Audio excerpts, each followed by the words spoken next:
Hello, everyone. Thank you for joining. Hi. Hello. Hello. So this is going to be the 006 data structure training course.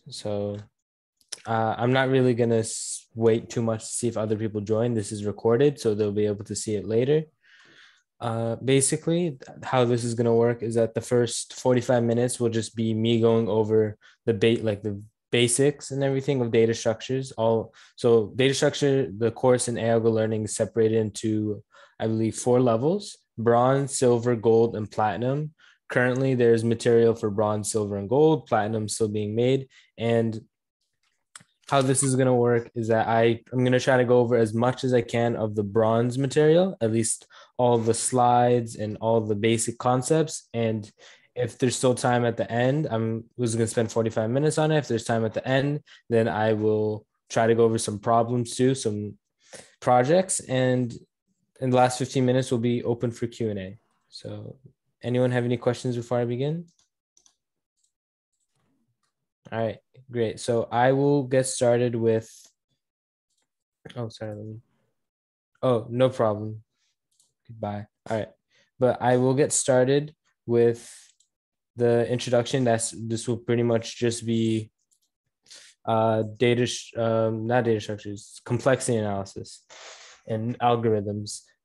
So first, the way we use data structures here in AI learning is that there's a specific thing you need to install. It's called Juniper. Pretty much Jupyter. It's pretty much just built into your, well, not built into your browser. You have to download it, but it opens up in your browser as a coding program in which you can write code. And the reason we use it is so we can actually validate our programs after we run them, so we can run test cases and everything. You can also use Visual Studio Code and other like coding software to edit the code and open it up, but it won't really work. Like the validation aspect of it won't work as well unless you have Jupyter. Now that's out of the way, I will share my screen.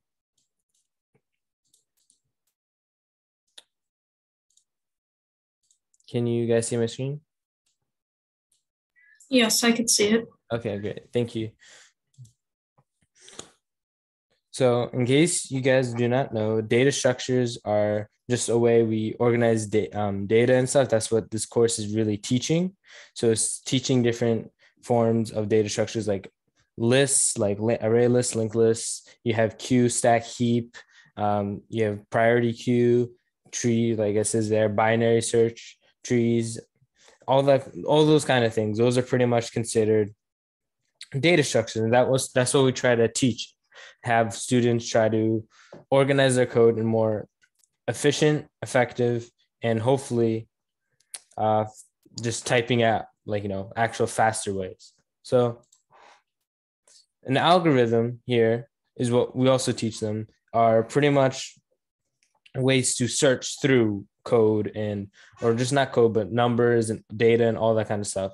It's really important in a lot of different kinds of things for computer science. And we teach like binary search, quick search, depth first search, and breadth first search, those kind of things. It's just a way to scan data. And that's a big thing we try to teach. So they go hand in hand together, data structures and algorithms. You can't have one without the other, but when you combine them together, it works like a charm. So you can have like a binary tree where essentially, I don't know if we'll get to it today, but it's basically a tree of data where you have your parent node at the top. Here, I'll try to sketch it out. You have your parent node at the top, and it'll keep branching out into other nodes of at most 2 nodes. Or each circle is like represents a bit of information. So this could be like 4, 3, 2, like stuff like that. It all represents information. And we have different algorithms to search through this. Like breadth first search shows us that we can look across from each level instead of trying to go down vertically. It's quicker and more efficient to just go across each level. So that's essentially how data structures, the algorithms go hand in hand. We can organize the data and then we can search through it with the algorithms.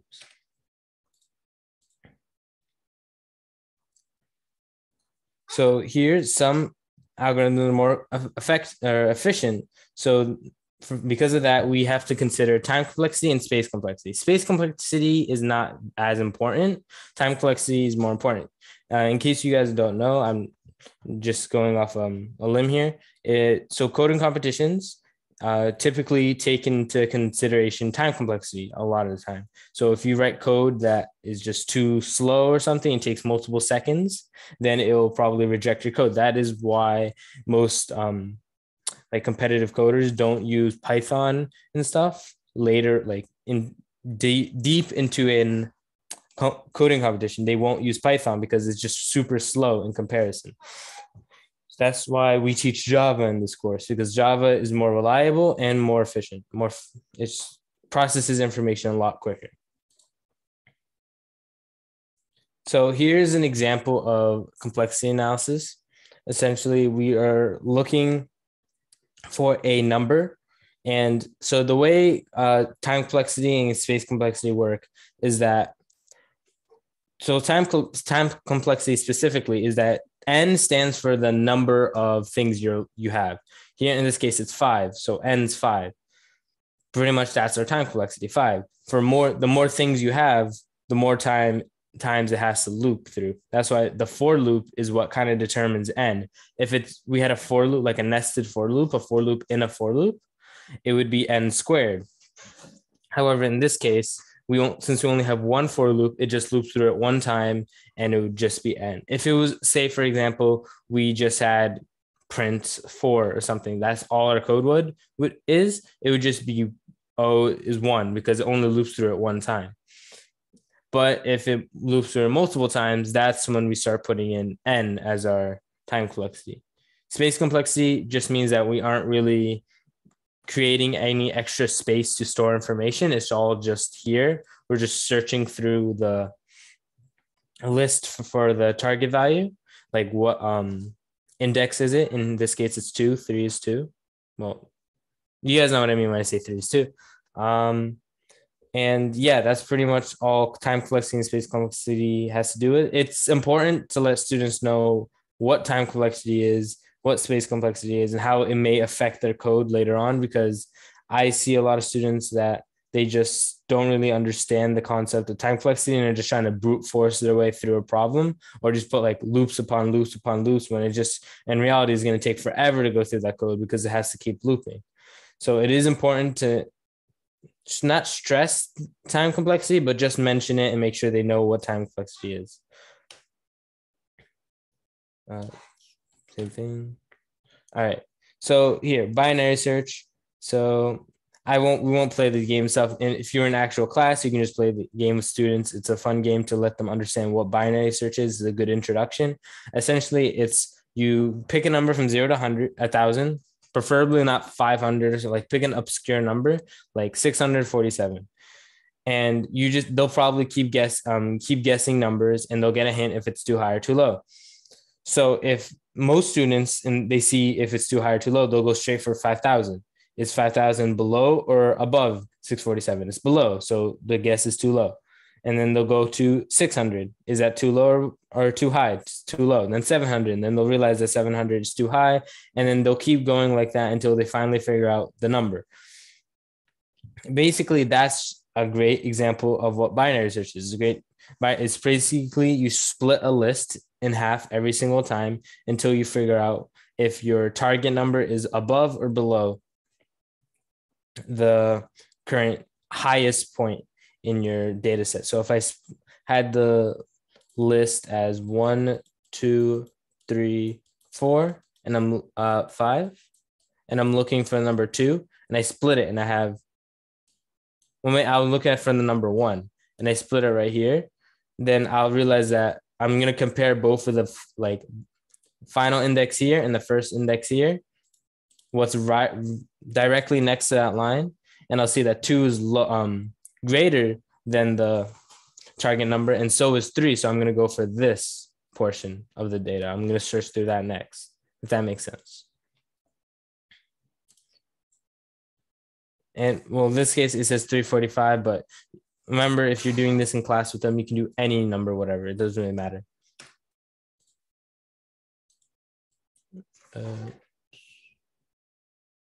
Oh yeah, that's okay. That's it for introduction to binary search. So here in time complexity, so here shorter slides.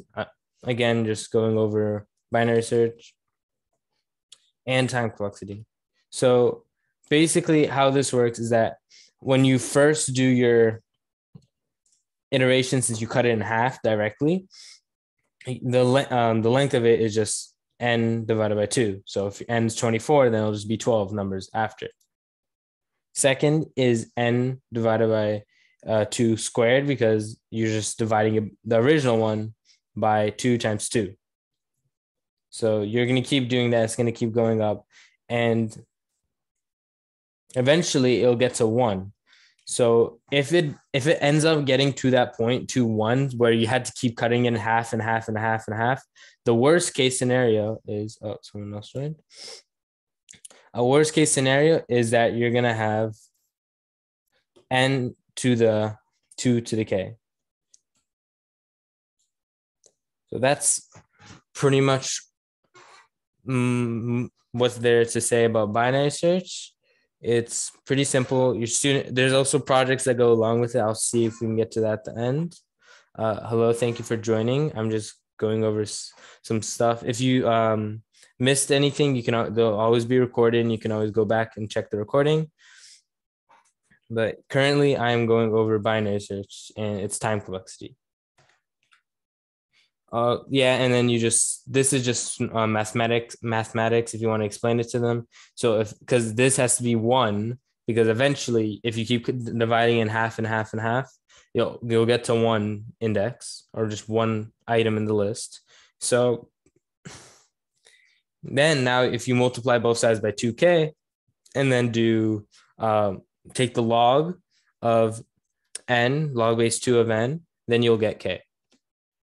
Because k logs, I can suppose you guys know about that. I'm assuming, but yeah, logs just equal to exponent's k. So log base 2 of n is our time complexity. So that's how you can explain that to them.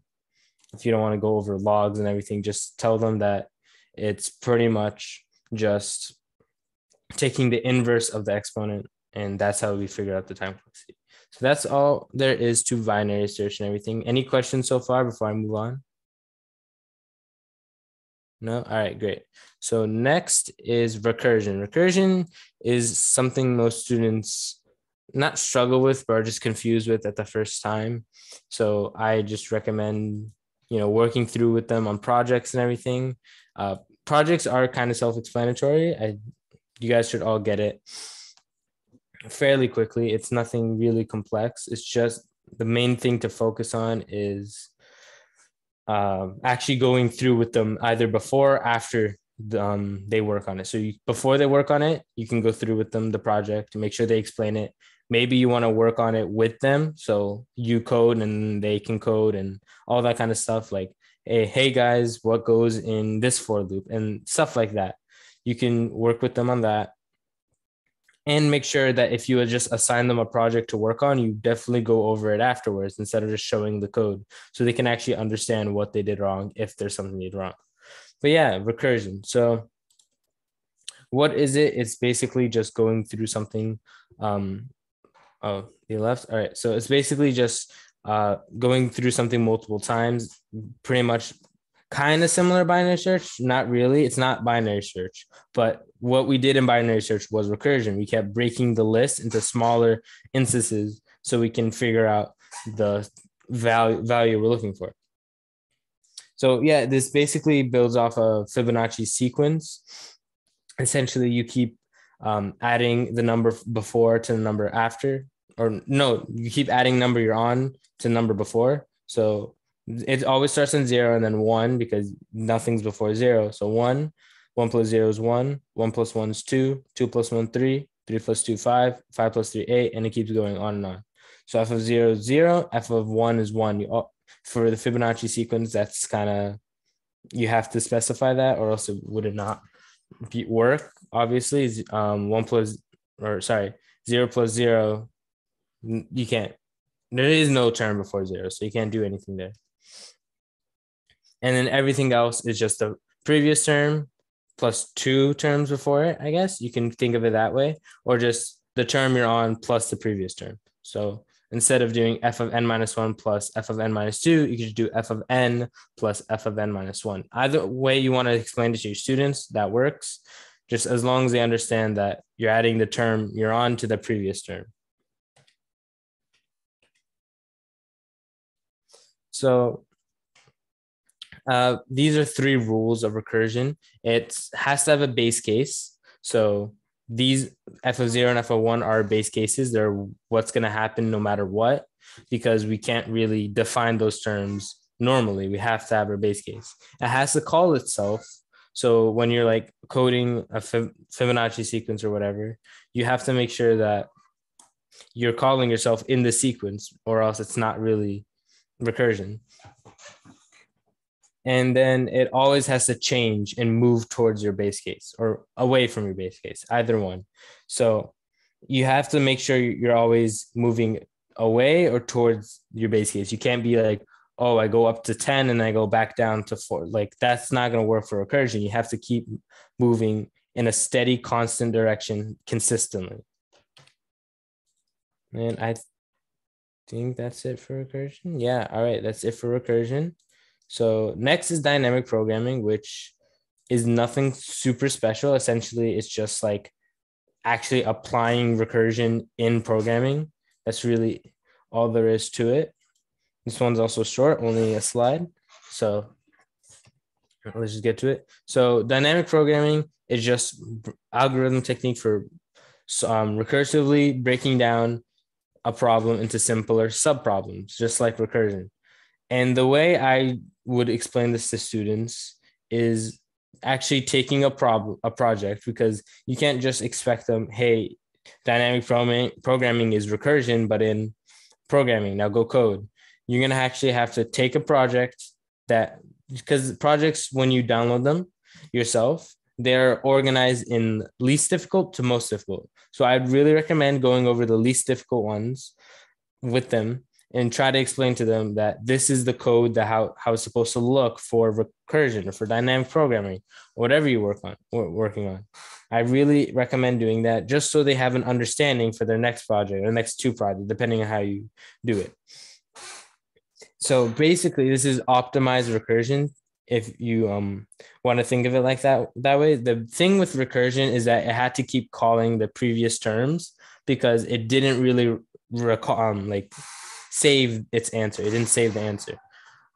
But with dynamic programming, the reason why it's more efficient is because you keep saving your answer. So you, instead of doing what's the term before plus the term before that, you'll just do what's the term before plus the term before that. Oh, it's 4. Okay, now I'm saving 4. Now what do I need to add to 4 to move on? Something like that. You're saving your answer. You're not going to keep adding the past two, and pretty much every single time you're calling upon the past two terms, you're kind of computing that problem. You're solving it out, and which takes time for the code. In this case, you're not taking that time out. So yeah, that's all dynamic programming is. You can just explain it as saving the answer to students, and either like a variable or something. So this is all on the 006 training classroom, and I'm pretty sure it's going to be moved to start here in Thinkland. So if you ever needed to, you have the problems at hand. I highly recommend going over them if you're going to teach a class before you actually teach the class. So yeah, all right. Next is linked lists and 2-pointers. Before I move on, does anyone have any questions so far about recursion, dynamic programming? No? All right, great. So linked lists and 2-pointers are one of my favorite projects in Bronze. It's fun. It's simple. Students understand it and they have fun coding it, because you're using different concepts. So yeah, let's get started. All right. So 2-pointers, you're pretty much just pointing at, I can't really use the term definition, but you're just referencing something in a list or your data or something like that. So for an example, if I had, oh wait, I already had an answer. Okay, so 1, 2, 3. Sorry for the bad handwriting. 4, 5. So if I had a pointer here, that means that whenever I call upon this pointer, it will refer me back to 2. The reason that's important instead of just doing index 0, index 1 is that this is basically a variable. I can shift it. So I can tell it to move forward 1 and it can point at 3 now. So whenever I can tell it to move forward twice and then give me the number you're on, something like that. But the thing is that this is called 2 pointers. So just a pointer by itself wouldn't be the really best thing to do. Like it's just kind of wasting space and time. But if you had 2 pointers, so one at the end and one at the beginning, you could have them keep going forward. Well, here, let me start this one at 1. You could have them keep going forward, and eventually it's like an easy way in finding like the median of a list. So you can keep moving forward, moving forward, moving forward, moving forward, and they'll both end at 3. And when they cross each other, you can check for that in code. Then that means that they're at the median, they're at the middle point if they keep moving at the same distance. So that's the beauty of 2 pointers. It's just really an easy way to solve certain problems. Maybe I'll go over this one because I feel like this is the easiest to show the progression of the problems that we have here of most of the projects. Essentially, it just each project builds off one of another or the previous project. So for example, in 2 pointers, the first one project is just very simple. It find the middle of a list. All right, what's the next project? Okay, now you're going to find the middle of a list, but in a different way. Instead of a pointer at the start and a pointer at the end, you're going to have both pointers start at the start. Okay, and then what's the problem after that? Now you're going to see if a linked list loops, and I'll explain that in a bit, what a looping linked list is. And after that, the final project for 2 pointers is if a linked list loops, where does it loop at? And all of this is very it sounds weird or something, but it's really simple and students love it. And I think you'd have a great time teaching this project. So array lists are something used a lot. Pretty much it's just a resizable array. You can keep adding or removing items. But the size of an actual array, like built into Java, is unable to be modified. You can't really make it bigger, smaller. It's just the array is what it is. Whatever you set it at initially, that's the array. But an array list takes elements from a list and tries to combine it with an array. So now you have a list or array that can be made bigger or made smaller depending on what you need to do. And then linked lists. So I mentioned this earlier. What is a linked list? It's pretty much elements in a list. So you have a list, right? You have a list of data, 1, 2, I keep doing this a lot, but it's easiest example, 1, 2, 3, 4, 5. But instead of these commas you see here, it'll be 1 to 2. Oh God, that was a bad arrow. Sorry. 1 to 2 to 3 to 4 to 5. Now this essentially means is that whatever is if you're looking at the list, you have to go in order. You can't just hop to 3 or something like that. You have to, they're linked using these pointers. So you have to go along the list in these pointers. So if I go to 1, then that means I'm directed to 2 after, then to 3, then to 4, then to 5. The way that this works with pointers is that if I tell a pointer to move forward, it's going to go over to 2, and then 3, and then 4, then 5. And then if I tell it to move forward again, it's going to be null. So then it'll return an error, it'll return error. So that's what a linked list essentially is, that a list, but you have to follow an order. You can't be like index 3 and right here. You have to actually go in order to get to that spot. Now that may seem like it's just a list, but worse. I understand that. It's actually what I thought first too, but realistically, there's a lot of practical aspects that can be involved here. Like this is way better for finding the median of something, or finding out if a linked list, no, not linked list, but if a certain set of data points loop, or data just in general loops, stuff like that. So essentially, if I had a looped linked list, because I mentioned this a lot, that means that the end brings me back to another point instead of, so if I was at a pointer at 5 and I moved forward, I wouldn't get null. I would move all the way back to 2. So that's all loop to linked list means. It's just that you loop back to a certain number. That's essentially it. And that's all for linked list and everything. Anyone have any questions? No? All right, great. So next is sort.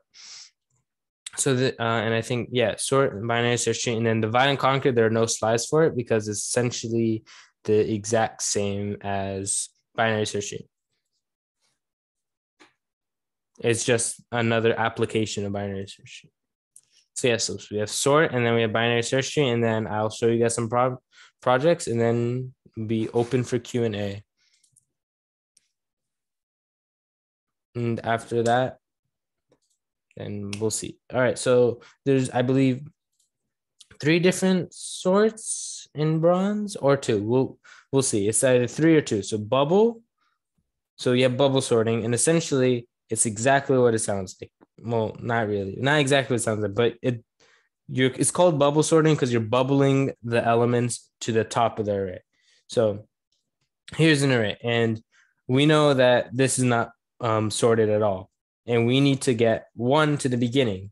So we look for the smallest, or sorry, we look for the smallest, but we check the first 2 numbers.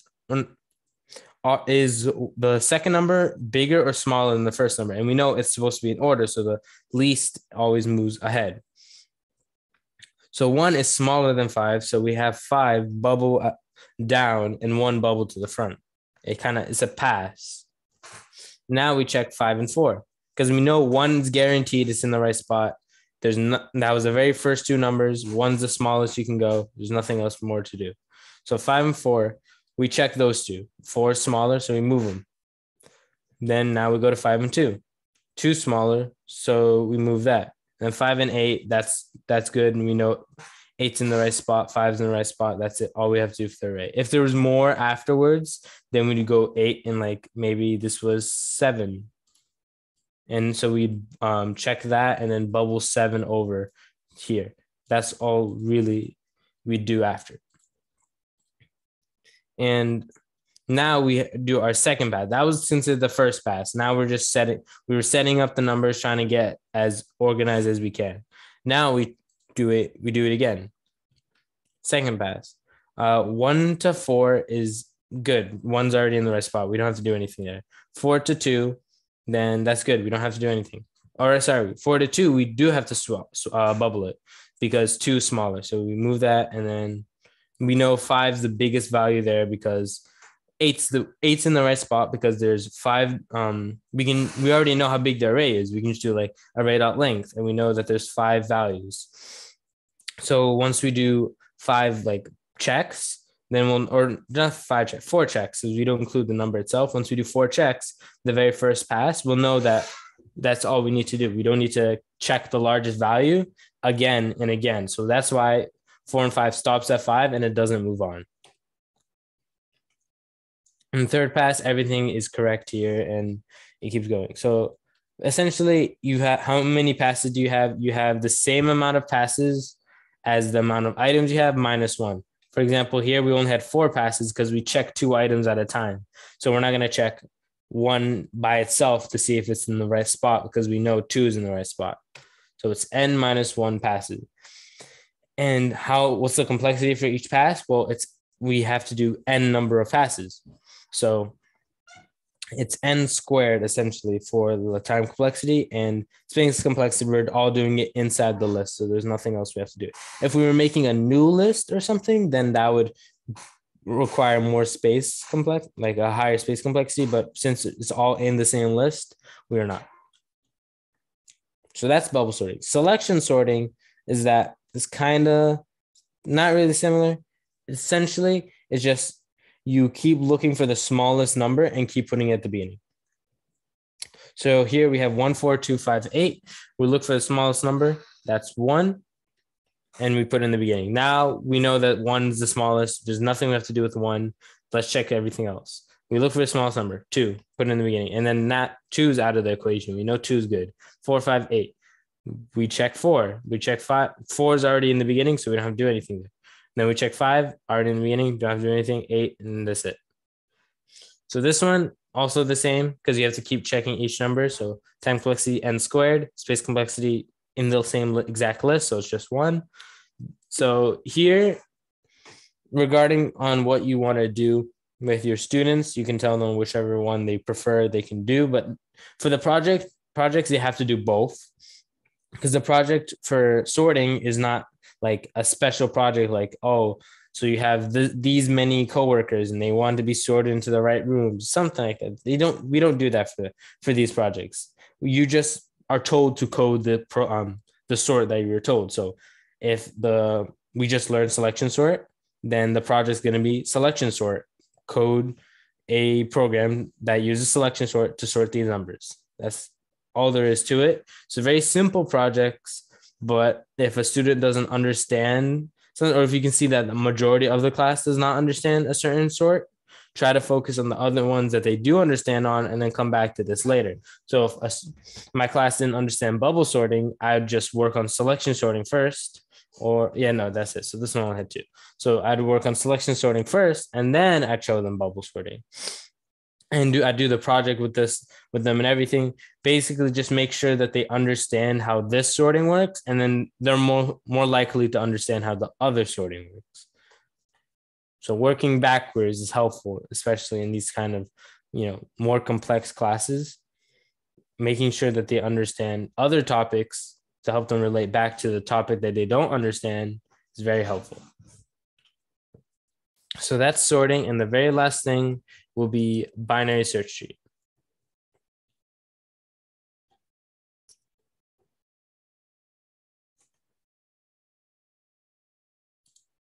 All right. So, all right, here we go. So basically, binary search tree is that we have to go over trees first. So a tree is kind of what I explained earlier, is this kind of thing. So remember earlier I said that each node could have up to 2 child nodes. So it doesn't exactly have to have 2 child nodes. It just has to have a tree. It just has to have at most, it can't have like 3. So that's how this kind of works here. And there are key terms that students should know. They're obvious, but they should know them. So like this is like the root node, the very beginning node. It's also a parent node because it gives birth to children nodes, which are also parent nodes because they have children of themselves. And any like nodes that are left stranding with no children are known as leaf nodes. I guess this one too. They're known as leaf nodes. And they're just kind of terminology like that, because you might be using it in projects like, oh, please find this leaf node. And if they don't know what that means, just make sure that you explain to them that what each term means. And yeah, it kind of looks like a tree. That's kind of why it's called that. It has branches that branch off into different nodes, and then they have leaves at the very end. Root node, branch, and then leaf node. So nodes are just the actual data, the elements of themselves. So there are like kind of checks you can do to make sure A is B's parent. Basically, they have to be linking to the same branch, and then A has to be above them. So 3 is confirmed to be 1's child because they're connected by the same branch, and 1's above them on the hierarchy. So there's just that. If you're not really going to check for that, but it's good to have that idea in your mind, so you're not just blindly saying that, oh, 4 is 2 child, 5 is 2 child. Like, the process behind it, although it is quite self-explanatory. So quiz, you can do this with their students. It's pretty much going to ask basic stuff like how many nodes are there. Some students I've had said 9 because they just looked at the biggest number, failing to realize that 0 is included, so 10. And they check the branch and stuff. Like, this is just a fun quiz to play. Make sure they're up to date on their stuff. They know what they're talking, what's going on, everything. It's just a bunch of different questions that does root nodes, parent nodes, child nodes, and I think leaf nodes. Yeah, which ones are leaf? So yeah, and now we have binary trees and binary search tree. So this is a binary tree. Yes, this is a binary tree. So each node has at most 2 children. You can have 1 child, but at most 2 children. And it's pretty much just split, like almost not exactly halfway, but it's just like keeps branching out over and over. So that's the binary tree. And binary search tree is the same. Let's see if they, no, I have this. Okay, I found it. So binary search tree is essentially where the binary tree, it's a binary tree. They can only have 2 children, but everything on the left is less than the root value and everything on the right is greater than the root value, the root node. What that means is that this is not a binary tree because 1 is actually greater than 0 instead of less.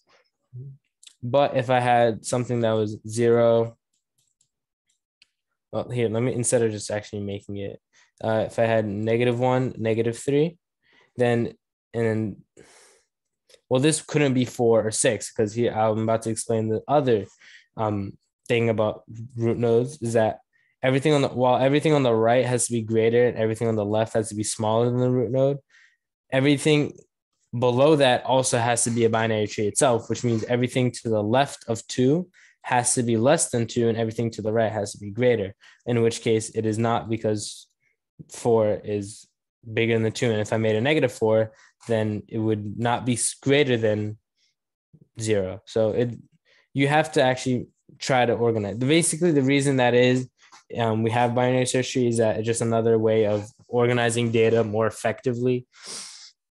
And that's all I can really like phrase it. It's just data is being organized through which is the greatest, which is the least. And it's just a nice way of figuring out quickly where are certain values. If I want to look for 7 and the root node is 6, then I know to immediately check to the right. And it's probably going to be very high up because, or if it's not high up, then actually it can only be high up because 7 is barely greater than 6. So it has to be close. And if it's not high up, then it has to be all the way to the left, something like that. So yeah, that is binary search. And essentially there's about 5 minutes.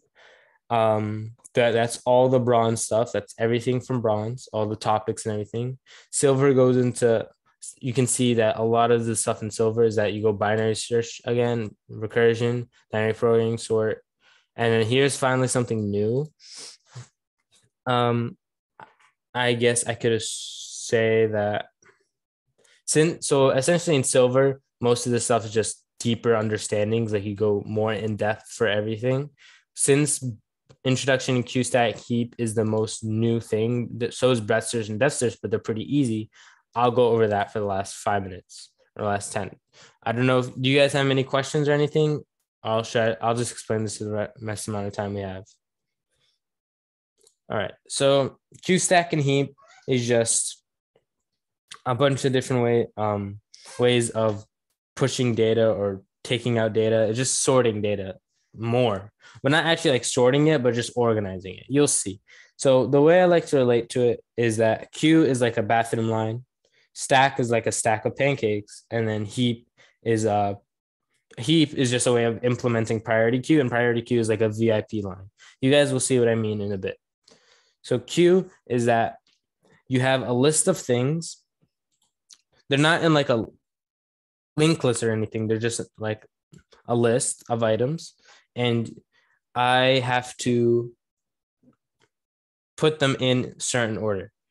And by that certain order is that we have to follow an acronym, FIFO, first in, first out.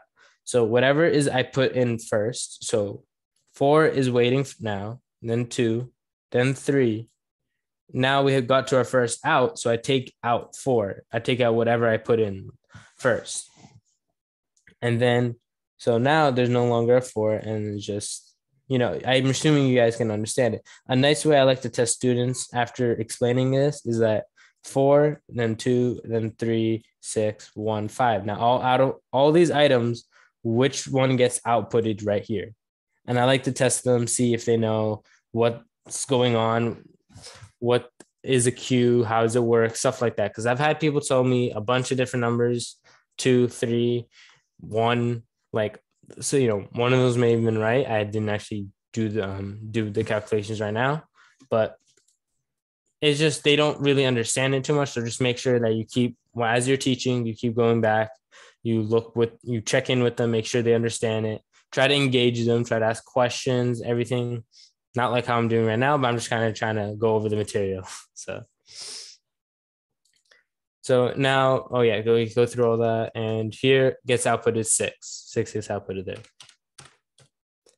All right, so we have special code for this because it's, that's the thing about Jupyter too, is that we can use these special code and everything. So pretty much to insert things, we have add offer, remove poll, or insert is add offer, remove things is remove poll, and then examine things is element and peak.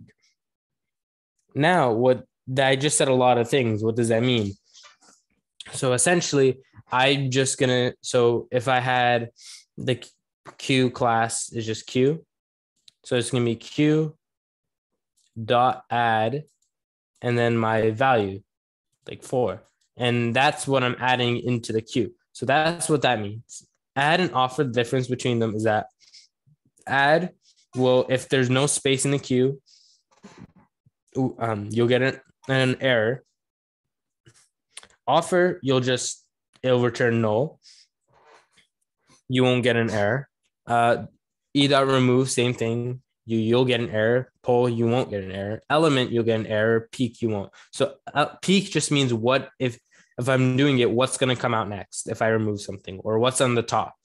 Element is just that same exact thing. It will give me an error if there's no entity. So I'd recommend when you're coding this, stick with offer, poll, and peak. You won't get errors that way, and it's more like flexible essentially, because everything doesn't have to be the right way. You just won't get errors. Means if you're like debugging or something and you don't know what's going on, you can use add, remove, and then elements. So you know that, oh, you got an error when you're trying to add something. So that means that there's no space available. And that's a way, I've done it before in the past to try to debug things and stuff. But yeah, so that's Q. Stack is like I said at the beginning, stack of pancakes, last in, first out. So so you put down your pancakes, and whatever you put on top is what you're going to take out first. Or whatever you're going to eat first, however you want to phrase it. So here, 4 is on the very top. So 4 goes in first, then 2, then 3. And then when I say out, then I'll just take out 3, because whatever's put in last is the first one to get out. LIFO. So you have FIFO and LIFO. And heap doesn't really have a acronym, sorry. It's just because it's the same thing as queue, but it has priority. And I'll get to in a bit what priority is. So yeah, that's how this works. You just last in, first out, all that kind of stuff. And in here, you just have push. So you put something in, pop, take it out, and peak, same thing. You check what's on the very top. So none of these give errors. You can just use them as you want. It's free and easy. And then priority queue and heap. So heap is a way to implement priority queue. And priority queue is a way to you have your queue, but then there's a priority inside the queue. So we'll go over that in a second. Whatever has priority is taken out before something with low priority, even if it was put in first. So if I put in 4 and then I put in 2, say my priority was for the smallest numbers. So I know 4, so like a queue is first in, first out, 4 should be taken out first, but since 2 is smaller, 2 gets taken out. So right here, this uses the same thing I just mentioned. The smallest number is the priority. So 4, it gets put in. So 4 immediately takes priority. Nothing else is in there. So 4 is priority. Then 2 gets priority now because 4, 2 is smaller than 4. And 3 does not get priority. And when I say take out, then it takes out 2. So it is like a VIP line. So you take out the people in VIP first before you take out everyone else. And yeah, that's pretty much it. Same exact commands as Q. I usually like to save this somewhere accessible. Maybe if you don't want in your classroom for your students, save all the commands so they can always look back at it. I've gotten a lot of questions when like, hey teacher, where are the commands for Q or for stack? And that's when I started finally just listing an entire like reference documentation on our classroom with all the commands. I recommend you do same, just saves you a lot of questions down the road. So yeah, that is pretty much it. I went a bit over. Sorry about that. Is anyone have any questions? Because I was given 45 minutes to talk to you guys, just explain everything. And yeah. So does anyone have any questions? I have a quick question. I'm Mm-hmm. looking at the training class on AI Go, and I can't get in. It's just like a blank thing. Oh, so for the one on Thinkland is I believe invite only. I just if you guys will oh well just one person left. So if you can just give me, I believe your email, I need. I don't have permission, but I will send you or give your email to the person who does have permission to add you. All Yeah, I right. just need your email and I will send it to them and they'll add you to the Thinkland classroom. Okay, I'll do that. Mm-hmm. Just gonna type it in the chat. No problem. The class was a good refresher for me. Great. I'm glad it helps. You have any other questions about the material or anything, or you think you're good? No, I'm good. Okay, great. All right. I will send him your email as soon as this is over. Thank you. If you have no questions or anything, I don't want to just keep you here. We just, talk about life. So you're free to go. Thank you for joining. I hope really glad this was helpful for you. And yeah, that's really it. Have a good day. Bye. Thanks. Bye.